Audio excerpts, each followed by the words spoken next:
सालों पहले गुजरात के वडोदरा शहर के बाहरी इलाकों को वडोदरा महानगर पालिका में शामिल किया गया।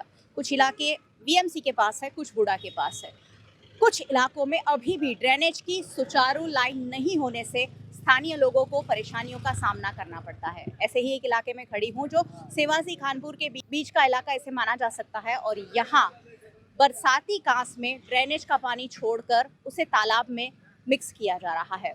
आसपास के जो बिल्डर हैं उन्होंने ड्रेनेज लाइन डेवलप नहीं की है और उसी के चलते बरसाती कांस में पानी बहाया जा रहा है, जिसके चलते यहाँ जो लोग हैं वो परेशान हो रहे हैं। पिछले कई वक्त से इस मामले आवाज़ उठाई जा रही है, लेकिन ठोस कार्यवाही ना वुडा ने की है, ना कॉरपोरेशन ने की है और ना ही और कोई सहायता इन लोगों को मिल रही है। जिला कलेक्टर को भी इस मामले आवेदन दिया गया है, लेकिन कार्यवाही के अभाव में यहाँ के जो लोग हैं वो गंदगी बदबू से परेशान है और बरसाती कांस से सीधा ड्रेनेज का पानी तालाब में छोड़ा जा रहा है। इस मामले की शिकायत स्थानीय नगर सेवकों को भी की गई है, जिसके चलते स्थानीय कॉरपोरेटर सुरेखाबेन भी यहाँ मौके पर मौजूद हैं और इस मामले का संज्ञान ले रहे हैं। बीएमसी और बूढ़ा लाखों करोड़ों रुपए सुविधाओं के नाम पर खर्च तो कर रहे हैं, लेकिन बुनियादी सुविधाएं भी लोगों के पास नहीं है, जिसके चलते लोग जो हैं परेशान हो रहे हैं। बहुत सारे लोग यहाँ एकत्रित हुए हैं। શું સમસ્યા છે અહીંયા અને કેટલા વખતથી આ સમસ્યા પર અવાજ ઉઠાવી રહ્યા છો? આ છેલ્લા 10 વર્ષ પહેલા મેં કલેક્ટર સાહેબને એક લેટર આપ્યો હતો। ગયા વર્ષે આવેદનપત્ર કલેક્ટર સાહેબને આપેલું છે। આ વર્ષો જૂની અંકોડિયા આમ તો આગલા 15 ગામથી છેક બિલ ભાયલી ચાપડ થઈને આ પાણી બધું વરસાદી કાસ માટે હતું, પણ આ જેવો વિકાસ થયો ત્યાર પછી આ નવા નવા બિલ્ડરો આવ્યા અને એમને ગટરનું પાણી પોતે ખાડ કૂવા ખોદવા ના હોય, એના બદલે એ લોકો શું કરે છે, આવા કોસની અંદર પાણી આપી દે છે અને પછી એનાથી પશુ પક્ષીઓ આ પીવે છે તો એમનું શું? આજે પાણી છે આગળ જઈને ક્યાં મિક્સ થાય છે અને અહીંયા કેટલી ગંદકી ફેલાય છે જેથી તમને લોકોને પરેશાની થઈ રહી છે? આ બધું પાણી અમારું સેવાસી ગામનું 52 વીઘાનું તળાવ છે, જેને 639 બ્લોક નંબરથી ઓળખાય છે। આ બધું પાણી ત્યાં સ્ટોર થાય છે અને રિસલ ત્યાં આજુબાજુ જે રહેતા વ્યક્તિઓ છે એમનાથી ત્યાં રહેવાય ને એટલી સ્મેલ મારે છે। આ બાબતે બિલ્ડરોને કોઈ નોટિસ આપવામાં આવી છે કોર્પોરેશન બુડા કે કલેક્ટર કોઈના પણ દ્વારા? ઓકે, પહેલા સેવાસી ગ્રામ પંચાયતે આજથી 6-7 જ્યારે અમારું પંચાયત હતું ત્યારે ઇસ્કોન બિલ્ડિંગને નોટિસ આપેલી છે, પણ ત્યાર પછી કોઈ એવી કાર્યવાહી કરવામાં આવેલ નથી।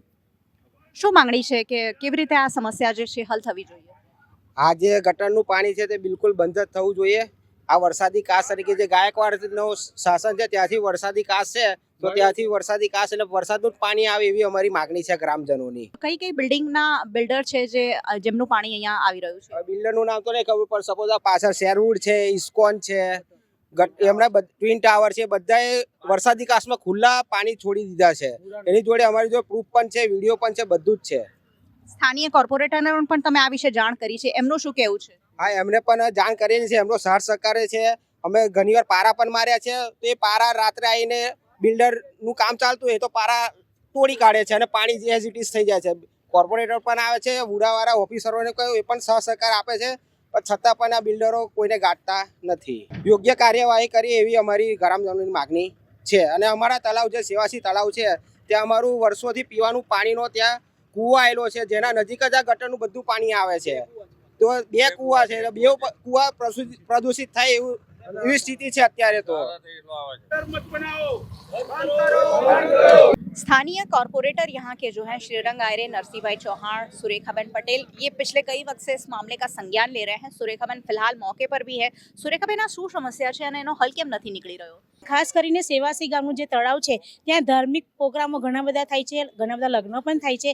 જે તે વખતે ખૂબ સારા પ્રસંગો થતા હોય ત્યાં વરસાદની જગ્યાએ ગટરનું પાણી આવતું હોય તો એમને કાયદેસર વિરોધ કરવાનો હક છે એની અને સેવાસી ગામની સાથે અમે કાયમ રહ્યા છીએ, રહેવાના છે અને અમે 4 દિવસથી સળિંગ 4 કોર્પોરેટરો આ સ્થળ ઉપર આવીએ છીએ અને 3 દિવસ પહેલાં અમે અહીંયા બંધ પણ કરાવ્યું હતું ડમ્પર માટી નાખીને, પણ એ લોકો જાતે ખોલી નાખે છે રાત્રે। અમે કલેક્ટરને બી કહેલું છે અને ઉડાના અધિકારીઓને બી કેટલી વાર બોલાયા છે સ્થળ સ્થિતિ જોવા માટે। 15 દિવસ પહેલાં અમે અધિકારીને અહીંયા બોલાવ્યા હતા ઉડામાંથી, તો એ લોકોએ એવું કીધું કે અમે આ લોકોને નોટિસ આપી દીધું, પણ નોટિસ આપી કે નહીં આપી મને ખબર નથી, પણ એ લોકો બંધ નથી કરાવતા કે અહીંયા બોલાય ત્યારે આવતા નથી ઉડાવાળા। तो उड़ानी जवाबदारी है, कॉर्पोरेशन की जवाबदारी नहीं। चलिए, कॉर्पोरेशन और बूढ़ा के अधिकारियों की कहीं ना कहीं संकलन का अभाव यहाँ पर दिख रहा है कि कॉर्पोरेशन जो है बूढ़ा के अधिकारियों से शायद ये काम नहीं करवा पा रहा। कॉर्पोरेशन के चुनाव नजदीक आ रहे हैं, कुछ ही महीनों में ये जो स्थानीय जनप्रतिनिधि है वोट लेने भी निकलेंगे, ऐसे में इस तरह की समस्याएं उनके लिए कहीं ना कहीं सिरदर्द साबित हो सकती है। सहयोगी भरत राजपूत के साथ मयूरिका, VNM टीवी के लिए।